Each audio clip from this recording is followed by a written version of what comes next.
Sommerfeld model की कमियों को दूर करने के लिए कहिए आप, जैसे एक से अधिक इलेक्ट्रॉन वाले जो एटम होते हैं उनके स्पेक्ट्रम को या फिर मैग्नेटिक और इलेक्ट्रिक फील्ड के इफेक्ट को एक्सप्लेन करना था, तो सोमरफील्ड मॉडल के थ्रू आप इसको एक्सप्लेन नहीं कर पा रहे थे, तो क्या किया गया, बोर सोमरफील्ड एटॉमिक मॉडल पे अब मॉडिफिकेशन किया गया और मॉडिफिकेशन के लिए दो नाम अब आपके साथ अपने और आए, गाउडस्मिट और उहलेनवेक। गाउडस्मिट और उहलेनवेक, इन दोनों ने क्या किया, जो क्वांटम थ्योरी है ना, बोर सोमरफील्ड मॉडल का जो क्वांटम थ्योरी है उसमें इन्होंने मॉडिफाई किया, मॉडिफिकेशन किया और वेक्टर एटॉमिक मॉडल दिए, वेक्टर एटॉमिक मॉडल दिए। और इनका यह कहना था कि न्यूक्लियस के अराउंड जो इलेक्ट्रॉन रिवॉल्व करते हैं ना एलिप्टिकल ऑर्बिट में, वो अपने एक्सिस में भी रिवॉल्व करते हैं। ध्यान दीजिए, मैं ये कह रहा हूं कि आपका ये जो इलेक्ट्रॉन है ना, ये जो इलेक्ट्रॉन है जो इस न्यूक्लियस के अराउंड रिवॉल्व कर रहे होते हैं, ये अपने एक्सिस में भी रिवॉल्व करते हैं। जैसे सोलर सिस्टम नहीं है, सन के अराउंड आप लोग क्या करवाते हैं, अर्थ को रिवॉल्व करवाते हैं और अर्थ अपने एक्सिस में भी रोटेट करता है। क्लियर है बात? और अर्थ अपने एक्सिस में भी रोटेट करेंगे। इसका मतलब यहां दो बातें कर रहे हैं आप। एक तो इलेक्ट्रॉन यहां रिवॉल्व कर रहे हैं और इलेक्ट्रॉन रिवॉल्व करने का मतलब क्या है, ये कॉइल बन गया। इलेक्ट्रॉन फ्लो होना, इलेक्ट्रॉन का बहना, इलेक्ट्रॉन का गति करना मतलब धारा है, और धारा के प्रभाव से, यहां धारा के प्रभाव से चुंबकीय क्षेत्र होगा। क्लियर है बात? अब आप अगर इसको अच्छे से सुने और अगर अच्छे से आपको समझ में आ रहा है, तो जो एटॉमिक स्पेक्ट्रा है उसको स्टडी करने के लिए वेक्टर एटॉमिक मॉडल आपके पास है, जिसमें आपके इलेक्ट्रॉन के ऑर्बिटल और स्पिन दोनों टाइप की गति होगी और दोनों के दोनों क्वांटाइज्ड होंगे। ठीक है, दोनों के दोनों क्वांटाइज्ड होते हैं। इसका मतलब क्या हुआ, आपका जो इलेक्ट्रॉन का ऑर्बिट है, इलेक्ट्रॉन का जो ऑर्बिट है उसका साइज क्या होगा, ठीक है, कॉन्फ़िगरेशन क्या होगा, स्ट्रक्चर क्या होगा, ये सभी चीजें क्या होती हैं, क्वांटाइज्ड होती हैं। ठीक। तो वेक्टर एटॉमिक मॉडल से क्या समझ में आया आपको, ये जो इलेक्ट्रॉन है वो न्यूक्लियस के चारों ओर लाइक अर्थ रिवॉल्व करते हैं, like a planet around sun revolve करते हैं। मतलब क्या, वो न्यूक्लियस के चारों ओर तो घूमते हैं, लेकिन वो क्या करते हैं, स्पिन भी करते हैं। तो न्यूक्लियस के चारों ओर जब घूमेंगे तो उसमें कौन सी वेलोसिटी है, ऑर्बिटल वेलोसिटी है, ऑर्बिटल मोशन है। और ऑर्बिटल मोशन क्या होगा, ऑर्बिटल मोशन है मतलब उसमें ऑर्बिटल एंगुलर मोमेंटम भी होगा। और इलेक्ट्रॉन क्या कर रहा है, स्पिन भी कर रहे हैं। इलेक्ट्रॉन क्या कर रहे हैं, स्पिन कर रहे हैं। और जब इलेक्ट्रॉन स्पिन कर रहे हैं तो उसमें स्पिन एंगुलर मोमेंटम होगा। मतलब इलेक्ट्रॉन के कक्षीय गति के कारण कक्षीय कोणीय संवेग और चक्रण गति के कारण चक्रण कोणीय संवेग होगा। कौन सजेस्ट कर रहे हैं आपको, according to the vector atomic model बात कर रहे हैं। ठीक। अब आप जानते हैं जब कोई आवेश गति करता है, जब कोई चार्ज गति करता है, चार्ज मूव करता है, तो वहां करंट होता है। इसका मतलब ये क्या हो गया, आपका करंट कॉइल हो गया या सर्कुलर करंट लूप बन गया। और जब लूप बना तो इसके ऑर्बिटल मोशन के कारण क्या हो जाएगा, ये जो ऑर्बिटल मोशन होगा उसके लिए क्या निकलेगा, ऑर्बिटल मैग्नेटिक मोमेंट निकलेगा। और स्पिन के लिए क्या निकलेगा, स्पिन मैग्नेटिक मोमेंट निकलेगा। क्या क्या बोल रहे हैं हम लोग, इलेक्ट्रॉन का टोटल टोटल एंगुलर मोमेंटम की बात कर रहे हैं। टोटल एंगुलर मोमेंटम कहने का मतलब क्या? टोटल एंगुलर मोमेंटम कहने का मतलब क्या हो रहा है? इलेक्ट्रॉन का ऑर्बिटल मोमेंटम और इलेक्ट्रॉन का स्पिन एंगुलर मोमेंटम, इन दोनों के सम को टोटल एंगुलर मोमेंटम कहेंगे। क्लियर है? क्लियर है? और जब टोटल एंगुलर मोमेंटम की बात हो रही है तो आप लोग ये भी कहेंगे कि टोटल मैग्नेटिक डाइपोल मोमेंट की बात होनी चाहिए। क्यों भाई? अब इलेक्ट्रॉन अगर ऑर्बिटल मोशन करेगा तो ऑर्बिटल मैग्नेटिक फील्ड बना, स्पिन कर रहा है तो स्पिन मैग्नेटिक फील्ड बन रहा है, तो टोटल मैग्नेटिक। क्लियर है? क्या क्या बोला मैं, समझ में आया आपको? बाकी सब चीजें समझ में आए या ना आए, एक चीज जरूर समझ में आना चाहिए आपको कि बोर सोमरफेल्ड मॉडल को मॉडिफाई करके एटॉमिक मॉडल दिया गया और जिसमें यह कहा गया कि न्यूक्लियस के अराउंड जो आपका इलेक्ट्रॉन होता है वो कक्षीय गति तो करते हैं, ऑर्बिटल मोशन तो करते हैं, लेकिन ऑर्बिटल मोशन के साथ साथ वो क्या करते हैं? स्पिन भी करेंगे। तो उसमें दो एंगुलर वेलोसिटी है, एक ड्यू टू ऑर्बिटल मोशन और ड्यू टू स्पिन। तो टोटल कैसे निकालेंगे? दोनों का सम। पूरे इस इलेक्ट्रॉन की बात करेंगे तो इलेक्ट्रॉन में दोनों चीजें हैं। ठीक ठीक है। अब क्या हुआ, इससे पहले आप क्लास 12th में देखे थे 4 क्वांटम नंबर थे आपके पास। प्रिंसिपल क्वांटम नंबर था, मुख्य क्वांटम संख्या, दिगंशी क्वांटम संख्या, चुंबकीय क्वांटम संख्या और चक्रण क्वांटम संख्या। वेक्टर एटॉमिक मॉडल के हिसाब से आपके इलेक्ट्रॉन से या इलेक्ट्रॉन को पूरी तरीके से एक्सप्लेन करने के लिए 7 क्वांटम संख्याएं हैं, 7 क्वांटम नंबर हैं। ठीक, उन्हीं 7 क्वांटम नंबर के ऊपर हम लोग एक डिस्कशन करते हैं। ठीक, पहला क्वांटम नंबर आप जानते हैं? बिल्कुल जानते हैं। पहला क्वांटम नंबर बोलिए क्या है? तो आप लोग बोलेंगे पहला क्वांटम नंबर तो होता है principal quantum number.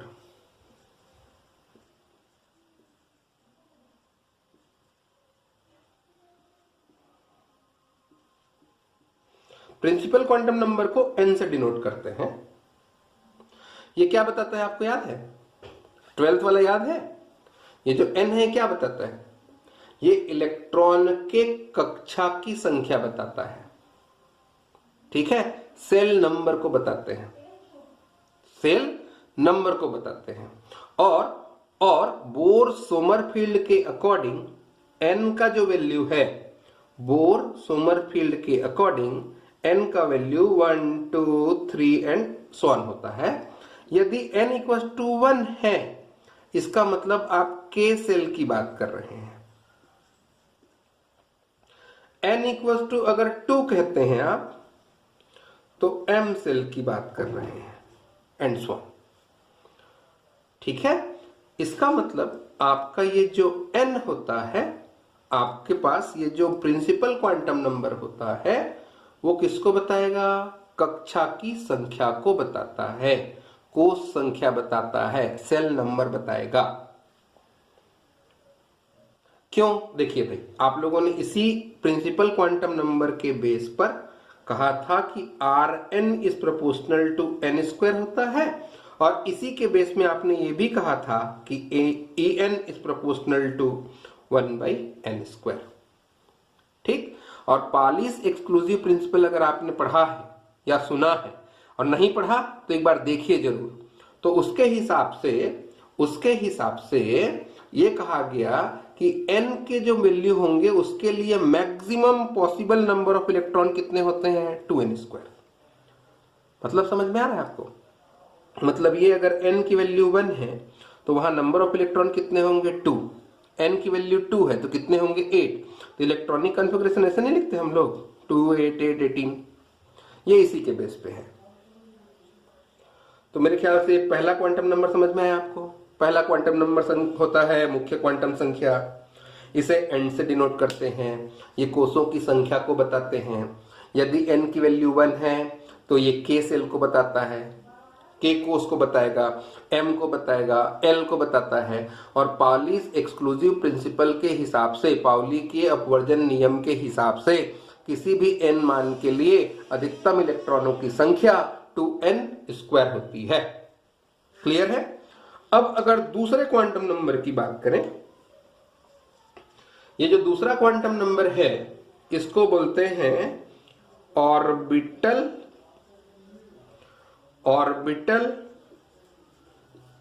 Quantum number. क्या बोलते हैं इसको? Orbital quantum number. इसे L से डिनोट करते हैं। ठीक है? ये जो क्वांटम संख्या होता है ना, ऑर्बिटल क्वांटम नंबर, कक्षीय क्वांटम संख्या, कक्षीय क्वांटम संख्या, ये क्या बताता है? ये जो क्वांटम संख्या है इलेक्ट्रॉन कक्षा के शेप को बताते हैं, शेप को व्यक्त करते हैं। ठीक है? और कक्षीय गति के कारण जो कोणीय संवेग है, कक्षीय गति इलेक्ट्रॉन के ऑर्बिटल मोशन के लिए जो ऑर्बिटल एंगुलर वेलोसिटी होता है उसको आप लोग क्या लिखेंगे? तो आप लोग लिखते हैं PL = LH/2π।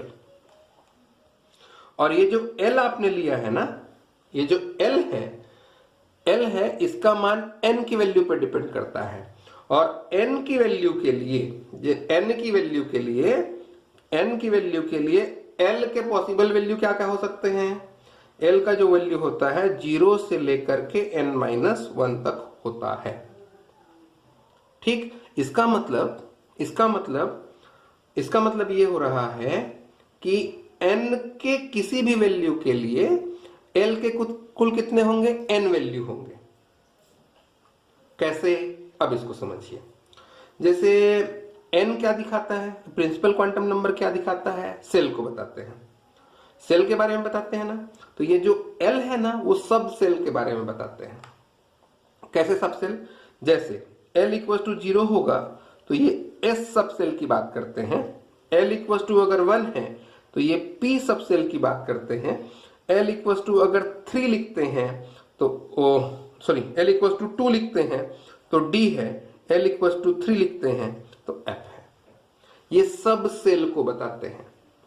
ठीक है? जैसे n की वैल्यू अगर कहते हैं 4 है तो L के कितने वैल्यू होने चाहिए? 4। कौन कौन से 4 वैल्यू होंगे? तो आपने कहा 0 से लेकर के n-1 वाली बात की है। तो क्या आएगा L का वैल्यू? L का वैल्यू 0, 1, 2, 3, कितने हुए? 1, 2, 3, 4 था, 4 वैल्यू आ गए। 4 था, 4 वैल्यू आपके पास आए। इसका मतलब क्या है? n कोष में 4 उपकोष हैं। कौन कौन से? S, P, D, F। ठीक है? ठीक है? समझ में आया ये? क्लियर है? अब आप बात करेंगे कि इलेक्ट्रॉनों की संख्या कैसे निकालें। तो इलेक्ट्रॉनों की संख्या s में कितने होते हैं? वैसे याद है? 2। s के लिए 2, p में 6। तो कैसे निकलता है ये? अधिकतम इलेक्ट्रॉनों की संख्या 2l+1 है। मतलब l की वैल्यू 0 मतलब क्या? 0, 1, 2। s में कितने? 2। और अगर इसका वैल्यू 1 कर दिए तो 6, 2 कर दिए तो ये 2 2 4 + 1 5 और 2 10, फिर 14। ठीक? तो अधिकतम इलेक्ट्रॉनों की संख्या ये है। क्लियर हुआ? एक मुख्य क्वांटम संख्या कक्षा के बारे में, उप कक्षा के बारे में। क्लियर है? अब आता है इलेक्ट्रॉन के स्पिन की बात करते हैं। तो अब आएगा स्पिन क्वांटम नंबर। अब किसके बारे में बात करेंगे हम लोग? स्पिन क्वांटम नंबर के बारे में। अगला क्वांटम संख्या है, इसको बोलते हैं चक्रण क्वांटम संख्या। क्या बोलेंगे? चक्रण क्वांटम संख्या। ठीक?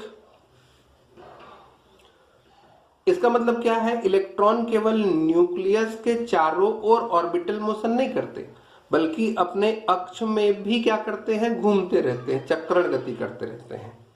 ठीक?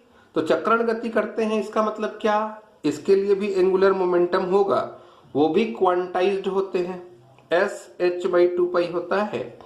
और ये जो S है वो इलेक्ट्रॉन के चक्रण को दिखाते हैं और इसका मान हमेशा हाफ होता है।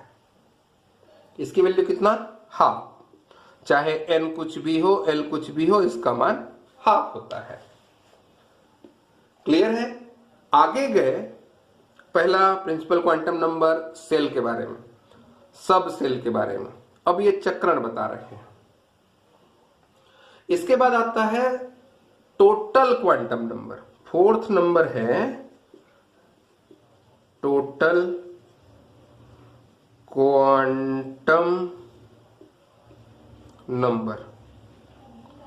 इसको जे से दिखाते हैं। ठीक, कुल क्वांटम, सॉरी संपूर्ण क्वांटम संख्या। क्या बोलते हैं इसको? संपूर्ण क्वांटम संख्या कहते हैं। संपूर्ण कहने का मतलब क्या? कक्षीय कोणीय संवेग और चक्रण कोणीय संवेग के सदिश योग। तो इसके लिए ये और प्लस ये, यानी कि अब आया आपके पास पी जे, और ये होगा जे एच बाई 2 पाई। ठीक, संपूर्ण कोणीय संवेग, कक्षीय कोणीय संवेग और चक्रण कोणीय संवेग के सदिश योग को संपूर्ण कोणीय संवेग कहते हैं। और यहां ये जो जे लिया है आपने, जे जो लिखा है आपने, ये जो जे लिया है, ये जो जे होता है वो आपके पास मिलेगा L प्लस माइनस S के इक्वल। ठीक, अगर L और S की दिशा एक ही है, दोनों एक ही दिशा में गति कर रहे होंगे, क्लॉकवाइज से चल रहे होंगे, एक ही दिशा में चलेंगे, तो आपके पास वैल्यू कितना लिखेंगे आप? L plus S। और यदि L और S दोनों विपरीत दिशा में होंगे, तब आपके पास J का वैल्यू जो लिखेंगे आप, वो लिखेंगे L माइनस S, जब दोनों की दिशा एक हो और जब दोनों की दिशा विपरीत हो। ठीक, और चूंकि S का वैल्यू आपने फिक्स करके रखा है, हाफ लिखेंगे, तो यहां लिख दीजिए L प्लस हाफ अगर सेम है तो, और L माइनस हाफ अगर दोनों एक दूसरे के विपरीत चक्रण करेंगे तो। 4 क्वांटम संख्याएं मैंने बताया आपको, सोच के देखिए एक बार क्या क्या बता दिया। वैसे मैं मिटाऊं इसको फिर। एक बताया प्रिंसिपल क्वांटम नंबर, बोलिए ठीक है। दूसरा बता दिया ऑर्बिटल क्वांटम नंबर। तीसरा स्पिन क्वांटम नंबर। चौथा टोटल।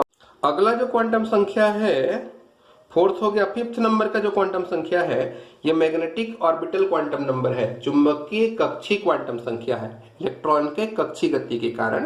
तो ml आया। ml का जो वैल्यू होता है वो l के वैल्यू पर डिपेंड करता है। ml का जो मान है वो l के मान पर निर्भर करता है, और l के किसी मान के लिए ml का जो वैल्यू है माइनस l से प्लस l तक होता है। ठीक ठीक, माइनस l से लेकर के प्लस l तक होगा। यदि l का वैल्यू मान लेते हैं 1 है, तो ml का वैल्यू आप लोग लिखेंगे -1, 0, +1। क्लियर? क्लियर है? ठीक, अगला जो क्वांटम संख्या है 6वां नंबर का, इसे अब जैसे आपने यहां कहा मैग्नेटिक ऑर्बिटल क्वांटम नंबर, अब बात करेंगे मैग्नेटिक स्पिन क्वांटम नंबर का। किसके बारे में बात करेंगे हम लोग? Magnetic spin quantum number. ये जो मैग्नेटिक स्पिन क्वांटम नंबर है, चुंबकीय चक्रण क्वांटम संख्या, इसको ms से दिखाते हैं, इलेक्ट्रॉन के चक्रण गति के कारण। तो इलेक्ट्रॉन की चक्रण गति के कारण इसका जो ms होता है वो s के वैल्यू पर डिपेंड करता है, और इसका मान s के मान के लिए प्लस माइनस हाफ होता है। मतलब ms के केवल 2 वैल्यू होते हैं, या तो +1/2 या -1/2। ठीक ठीक है। अगला और अंतिम क्वांटम संख्या, इसे हम लोग कहते हैं संपूर्ण चुंबकीय क्वांटम संख्या। संपूर्ण चुंबकीय क्वांटम संख्या, इसे दिखाते हैं mj से। किससे दिखाएंगे? mj से। इसको बोलते हैं magnetic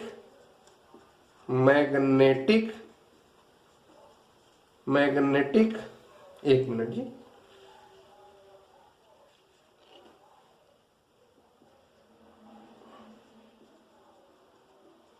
magnetic total quantum number. इसको हम लोग लिखते हैं mg। देखिए यहां एक तो यहां लिखा था मैं ऑर्बिटल क्वांटम नंबर, उससे बना magnetic orbital quantum number, spin quantum number को मैग्नेटिक स्पिन क्वांटम नंबर, और ये टोटल क्वांटम नंबर को magnetic total quantum number mj कहा है मैंने। और इस mj का मान j के वैल्यू पर डिपेंड करता है। mj का मान j के मान पर डिपेंड करता है, और इसका मान प्रत्येक j के वैल्यू के लिए, j के मान के लिए इसका मान -j से लेकर के +j तक होता है। ठीक है। और टोटल कितने वैल्यू हो सकते हैं पता है इसके? 2j+1। कैसे? जैसे देखिए अगर j की वैल्यू मान लेते हैं 3/2 है, j की वैल्यू अगर 3/2 है तो mj का मान क्या लिखेंगे आप? mj का जो मान होता है वो होगा -3/2 -1/2 +1/2 और +3/2। ठीक है। टोटल कितने? 1 2 3 4 चेक कर लीजिए।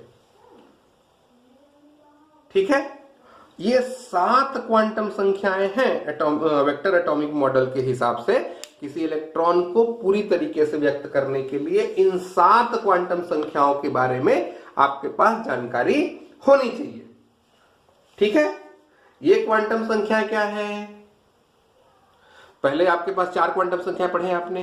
n principal quantum number, l azimuthal quantum number, m magnetic quantum number और s स्पिन क्वांटम नंबर।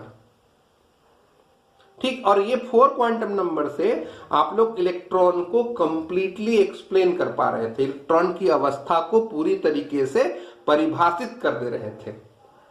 ठीक है। तो n क्या दिखाता था पहले? इसमें n दिखाएगा कक्षा के बारे में, कक्षा की ऊर्जा कितनी है, त्रिज्या कितनी है। l क्या दिखाते हैं? शेप कैसा है, इलेक्ट्रॉन का जो ऑर्बिट है उसका शेप कैसा है वो l दिखाता था। ठीक। m और आपके पास जो मैग्नेटिक क्वांटम नंबर आता था वो क्या बताता था? वो उसके कॉन्फ़िगरेशन को, ओरिएंटेशन को दिखाते थे कि वो px कैसे बना, py कैसे बनता है, pz कैसे बनता है। डंबल शेप वाला स्ट्रक्चर नहीं बनता था, px py और pz के बारे में बताता है। और जो स्पिन क्वांटम नंबर होता है वो इलेक्ट्रॉन के चक्रण को बताते हैं। ठीक। तो यहां वेक्टर एटॉमिक मॉडल के द्वारा इलेक्ट्रॉन से संबंधित ये 7 क्वांटम संख्याएं हैं। इसको एक बार देख लीजिए। आगे इसी से आप लोग फाइन स्ट्रक्चर और जो स्पेक्ट्रम होंगे उसको अच्छे से समझ भी पाएंगे और एक्सप्लेन भी कर पाएंगे। ठीक। Thank you.